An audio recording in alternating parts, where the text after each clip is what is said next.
ក្រុងប៉េកាំងសរសើរជំហរកម្ពុជាចំពោះការប្រែប្រួលកម្មវិធីទិដ្ឋាការរបស់តៃវ៉ាន់ហើយសង្កត់សម្គាល់ថាអាកាពិលេងល្បិចខូចអញ្ចឹងត្រូវទទួលទណ្ឌកម្មផ្លូវត្រជាក់ផ្សេងដទៃទៀតដែលចិននឹងបញ្ចូលទៅក្នុងប្រទេសសយ៉ាមឲ្យអាកាពិ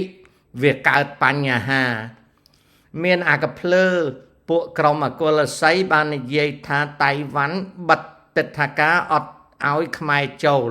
អាណាថាគ្រាន់តែគេកែសម្រួលតាតៃវ៉ាន់គ្មាន leverage ទេហើយកុំភ្លើនោះដូច្នេះហើយ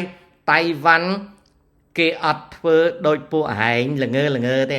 អានេះនិយាយនឹងនៅក្រៅស្រុកទេប៉ុន្តែល្ងើអត់មានដឹងអីទេអញ្ចឹងហើយបានតែជឿតាមគុលអាស័យអាណាគេដែលទៅកាប់អាស័យយកគុលអាស័យមកធ្វើអាចអីគេយកដើមអាស័យមកធ្វើជាប្រយោជន៍ចំណែក